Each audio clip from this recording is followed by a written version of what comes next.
Somewhat simple answer to this, if we read the epistle of St. James, is that faith without works is dead. The Bible is very clear that we are saved by faith. If we have faith, then we're going to do good works. If we don't do good works, it means that we don't have faith. But we should take it perhaps to a different level. We're saved by the grace of God. Some of us think that we work and somehow we earn our salvation. We can never earn salvation. Sometimes we make this process of salvation too difficult. Someone is trying to fast, and they broke the fast, and they get all worried, and they say, oh, I owe so many days, I owe so many meals, I fell behind. God is not counting those things. That's not important to Him. The importance is that we're continuously in the process of trying. Once we make the commitment to live the Christian life, it is an ongoing commitment. We can never stop.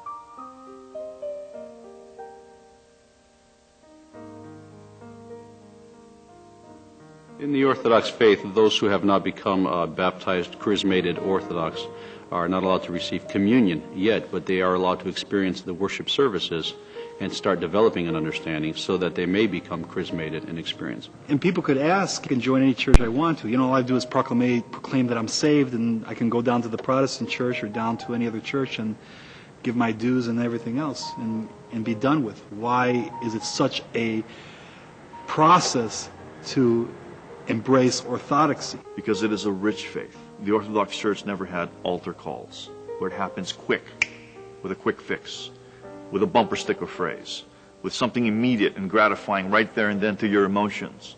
It goes beyond that and deeper than that. The truth is I take this very seriously in the reality of bringing someone into the faith, because we are accountable for this person's soul. If you look at the priest's stole that he wears over his neck, his petrachili, the bottom of the stole are these little tassels that hang, and that represents the souls that hang on his responsibility. So people's souls are in the priest's hands.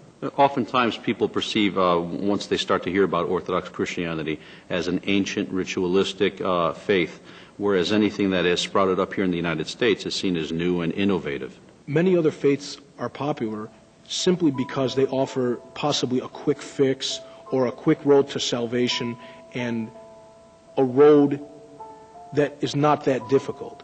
The Orthodox Church would be the road less traveled. Well, if we look at the pattern of these NRMs, these new religious movements, how long have they been around? I mean, just look in the last 100 years, the 20th century. Where are they? How did they evolve? How many of them are gone? Where will they be 200 years from now, 3,000 years from now, 2 weeks from now? When you walk into a church, you smell incense, you see the icons, you are filled with the power of God and the grace of God within the tradition of the church. Many of the other Christian denominations cut those aspects out, thinking that going direct to the source, being thinkers of the Western world especially, going straight to the source, only to Scripture. But how will we know about Scripture? How will we teach Scripture if we don't use the fullness of the faith within the tradition of the church? Those are all aids to get to the message. Protestantism, for an example, has cut most of that out, trying to go right to the source, but yet not giving the people the examples of how the source is to be lived. And thus cutting so much of the richness of the faith especially through the saints of the church and through the traditions of the church, out of the life of people who just may be converted because of it, who just may be saved because of it, because of one saint, one holy tradition, one practice that clicks in their lives and that directs them back to the road that which Christ wants them to walk. Evangelical means the correct preaching of the gospel, the promulgation of the gospel, the evangelium, the good news. Our church is very evangelical. In fact, it was evangelical because in 33 AD, when the church began, our mission was to preach. If you'll remember at Pentecost, people spoke in different languages. Why do they speak in different languages? To preach the gospel in different languages, okay? Why would you speak in one language and people don't understand? Okay? The mission of the church is to go out and evangelize and speak to people that don't understand your language. If we're just speaking Greek or Italian or if we're just speaking a certain language just to hear ourselves speak it, what good is it? We're not missioning to people. We're not telling the message of Christ to people. We're just hearing ourselves speak because we love the language. Would Christ have done that? Of course not. He spoke in the language of the people. It is very simple to understand the position of the Orthodox Church in today's world. It's really a transitional period because we are coming of age. It will take a few generations to get where we should be because of the great persecutions that we have suffered. The Greek Orthodox Church suffered the persecution under the Turks for 400 years. There was the great fear that their identity, their religion, their culture was all going to be wiped out, and that's what it was working towards to. And so they held on to that faith, that religion, their identity so strong, so fiercely, that's what kept them alive and kept their identity alive and their faith alive all through that occupation. Maybe we are guilty of keeping the church to ourselves, of not letting any strangers in. But we've seen the beauty of converts coming in, and when we see the fact that converts embrace not only the Orthodox faith, but they embrace our Greek tradition, then it's much easier for us to open our doors, because I think we were afraid that people were going to come to the Orthodox Church and take away our ethnicity. I'm torn between the two. That is my problem. I'm torn between the two because my parents did come from Greece. I grew up in the Greek Orthodox faith, and I speak the language, and I love the hymnography and chanting the Greek.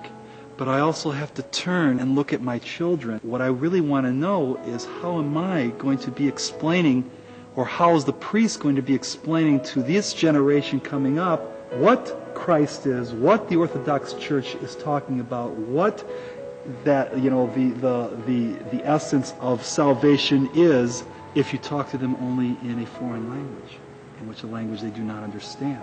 I sympathize on the other part because my mother loves the Greek language, and my father does too. So there has to be some kind of a balance. We have to balance it out. I think the future of the Orthodox Church is in those converting to the faith. More and more Orthodox churches are using predominantly using the English language in the divine services to accommodate and to welcome all those who don't understand the Greek language. Many of the Greek traditions and Byzantine rites must be preserved in our tradition of the divine services, but the language of the services are more and more being translated into English so our people are able to understand. Actually, I think it's changing because in the evolution of converts coming to the Orthodox Church, and actually, if I could say, energizing the evangelical spirit that the Orthodox Church once had and should have, which never should have left, I think the converts are bringing that zeal back into the church. And we are seeing the errors of our ways because our church now is kind of like hidden. So we're just, it's a matter of rethinking of where we're at and what exactly the mission of the church is. Is it to keep ourselves closed as a Greek community, or is it to mission throughout the entire world?